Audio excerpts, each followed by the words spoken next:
Welcome to my YouTube channel চিনাকি ল'ৰাজন। আজি এই ভিডিঅ'টো কোনো ৰাজনীতিৰ ওপৰত ভিত্তি কৰি বনোৱা হোৱা নাই, কেৱল জনসাধাৰণৰ সুবিধাৰ্থে বনোৱা হৈছে। এইখন হৈছে আমাৰ নলবাৰী SMK মানে হ'ল শ্বহীদ মুকুন্দ কাকতি চিভিল হস্পিটেল। ঠিক আছে, সিদিনা মই ইয়াত গৈ এটা বস্তু দেখা পাইছোঁ, যিটো বস্তু মই কেমেৰাত ৰেকৰ্ডিং কৰি আনিছোঁ আৰু যাতে এইটো কওঁ যে সেইটো বস্তুটো যাতে আপোনালোকে ভাল কৰে, জনসাধাৰণক তাৰে সবিশেষ গুৰুত্ব দিয়ে। আপোনাৰ বিশুদ্ধ খোৱা পানীৰ মেচিন হয়, যাক আপোনাৰ ৱাটাৰ ATM নিৰ্মল জল নামেৰে নামকৰণ কৰিছে। এটা বস্তু দেখা আপোনালোকে চাওক, আৰু এই মেচিনটোৰ নামত খৰচ কৰিছে 3 লাখ টকা। ঠিক আছে, এই পানীৰ নামত 3 লাখ টকা খৰচ কৰিছে আৰু সেই পইচাটো আপোনালোকৰ পানীৰ নামতে পেলাই দিছে। কাৰণ আৰু কোনে উন্মোচন কৰিছে সেইটো আপোনালোক দেখাই আছোঁ। ইয়াত কোন নেতা আহিছিলে উন্মোচন কৰিবলৈ।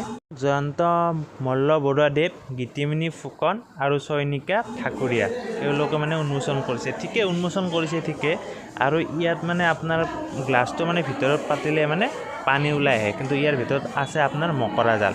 বেলেগ একো নাহে, মাকৰা চাকৰা হাতত ওলাই পৰিব, বেলেগ একো নাই।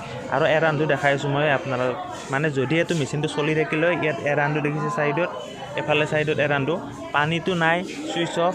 লগতে মেচিনটোৰ ভিতৰত যিবিলাকত গ্লাছ দিব পাৰি গোটেই লেতেৰা, চাৰিওফালে এৰানটো।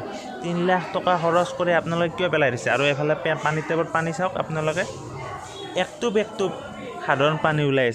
লগতে ৰাইজৰ সহায়াৰ্থে আৰু এটা কথা কওঁ, যিবিলাক ৰোগীক আপোনালোকে নলবাৰী চিকিৎসালয়ত ভৰ্তি কৰিব, যদি বাইচান্স তেওঁলোকে ৰেফাৰ কৰে, গুৱাহাটীলৈ ৰেফাৰ কৰে, আৰু যাতে ইয়াৰ মাজত কোনোবা দ্বিতীয় পক্ষই বেলেগ মেডিকেল বা প্ৰাইভেট মেডিকেলত নিয়াৰ পৰিকল্পনা কৰে, আপোনালোকক কয়, তথাপি আপোনালোকে এই ফোন নম্বৰত ফোন কৰি তেখেতক। লগতে নলবাৰী চিভিল হস্পিটেলৰ এম্বুলেঞ্চৰ ফোন নম্বৰ আৰু হেল্প ডেস্কৰ ফোন নম্বৰটো মই ইয়াত দিছোঁ, আপোনালোকে দিব লাগিলে হেল্প ডেস্কত সুধি ল'ব।